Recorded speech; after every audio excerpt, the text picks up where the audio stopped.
saya Nur Kofi Kuzaini dengan NIM 203180210. Nah, tugas ini saya buat untuk memenuhi mata pelajaran micro teaching yang diampu oleh Ibu dosen Ibu Ulum Fatmahani. Jalan-jalan ke pasar malam, jangan lupa membeli ketela. Marilah kita menjawab salam, kita akan mendapat pahala. Assalamualaikum warahmatullahi wabarakatuh. Halo adik-adik kelas 4, bagaimana kabarnya hari ini? Semoga sehat selalu ya. Nah, pada kali ini kita akan belajar tentang tema 4 tentang sehat itu penting, subtema 2, pembelajaran 4. Nah, kegiatan pembelajaran kita hari ini nanti ada mengamati, lalu nanti ada mengkomunikasikan, juga ada kegiatan mencoba, lalu juga ada kegiatan menalar. Nah, sebelum kita memasuki ke kegiatan pembelajaran, sebaiknya kita terlebih dahulu berdoa ya. Berdoa dimulai.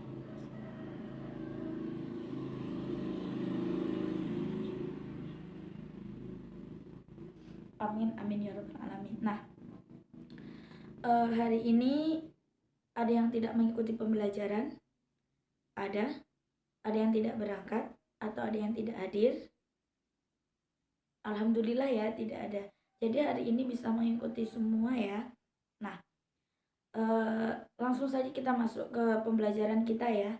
Yang pertama itu tentang pemilihan ketua RT. Nah, silahkan semuanya melihat teks tentang pemilihan ketua RW yang ada di atas ini ya. Dilihat, dipahami.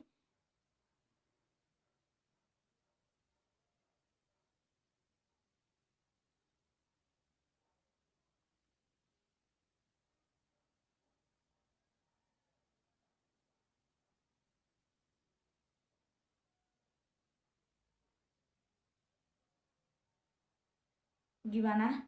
Sudah ya? Sudah memahami. Nah, tugas kalian sekarang itu ialah menulis nama ketua RW yang ada di daerah tempat tinggal kalian.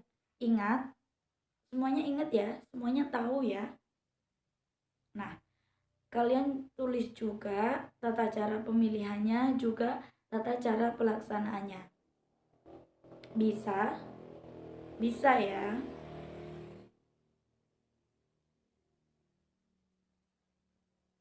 Gimana? Sudah? Sudah selesai? Nah, kalau sudah selesai, kita fokus lagi ya ke materi. Nah, tentu orang tua kita terlibat tidak dalam pemilihan ketua RW? Terlibat tidak? Tentunya terlibat ya. Nah, keterlibatan orang tua kita ataupun kita besoknya dalam pemilihan ketua RW di tempat tinggal kita itu sebagai bentuk tanggung jawab kita di lingkungan masyarakat, peran kita di lingkungan masyarakat. Nah, kalau kita membicarakan tentang bentuk tanggung jawab, tentu kita sebagai warga sekolah tentu juga punya tanggung jawab ya. Nah, banyak sekali ya bentuk tanggung jawab kita terhadap sekolah. Misalnya saja menjaga peralatan sekolah, menjaga kebersihan lingkungan sekolah. Masih banyak lagi ya. Nah, sekarang tugas yang kedua, kalian mengidentifikasi bentuk tanggung jawab kita terhadap sekolah. Bentuk tanggung jawab siswa terhadap sekolah. Ya, kalian identifikasi apa saja, lalu nanti tulis pada buku tugas ya. Bisa dimengerti? Bisa? Langsung dikerjakan ya. Nah, kalian tadi kan sudah itu ya, sudah mengidentifikasi dan juga sudah menuliskan tentang bentuk-bentuk tanggung jawab siswa terhadap sekolah. Selanjutnya, kalian bisa lihat ya, di atas ini ada pantun. Kalian lihat, kalian pahami tentang ciri-ciri pantun, bagian pantun, juga amanat pantun. Ya, kalian pahami.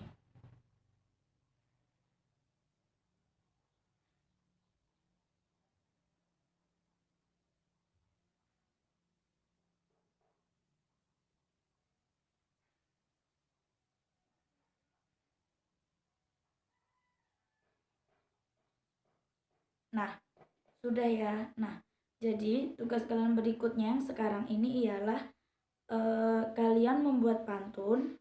Nanti pantunnya ditukarkan dengan temannya ya. Paham? Silahkan membuat pantun. Gimana? Ada kesulitan dalam membuat pantun? Tidak ya, kan tadi sudah belajar tentang ciri-ciri pantun, sudah memahaminya. Gimana? Sudah selesai ya? Lalu kalian tukarkan dengan teman kalian. Nah, tugasnya kalian identifikasi ciri-ciri pantunnya. Kalian identifikasi ya. Kalian cari amanat. Kalian tentukan amanat yang ada di pantun yang teman kalian buat tadi. Nah, pantun itu bisa banyak macamnya ya. Ada pantun nasihat, jenaka. Yang penting memberi amanat yang positif. Nah, sudah ya, sudah bisa menentukan amanatnya. Nah, sekarang kalian perhatikan artikel yang sudah ibu cari ini. Ada banyak sekali ya artikelnya. Nah, artikel ini tentu berhubungan dengan aktivitas masyarakat dalam ikut serta pembangunan sosial budaya. Sudah? Ayo dilihat dulu gambarnya lalu dipahami.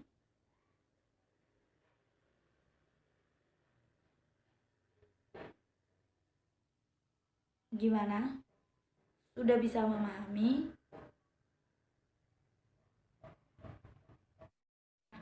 Kalian tadi kan sudah itu ya, mengamati, melihat tentang aktivitas masyarakat dalam upaya pembangunan sosial budaya.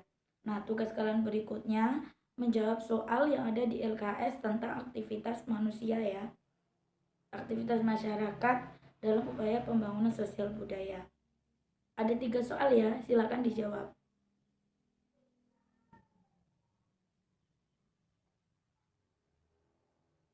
Gimana? Sudah selesai menjawabnya? Nah, selanjutnya untuk mencapai tujuan pembelajaran ya, ibu minta kalian itu mengungkapkan pendapat kalian sendiri bagaimana tata cara pemilihan ketua RW ya. Kalian tulis sesuai pendapat kalian sendiri lalu nanti dikumpulkan ya pada pembelajaran. Silahkan ditulis. Gimana? Sudah ya? Nah, sudah semua, silahkan dikumpulkan tugas hari ini. Nah, setelah ini kita akan mereview ya pembelajaran dari kita yang pertama, yaitu yang pertama tadi tentang tata cara pemilihan ketua RW. Nah, tata cara pemilihan ketua RW itu yang pertama itu adalah dengan penetapan panitia ya.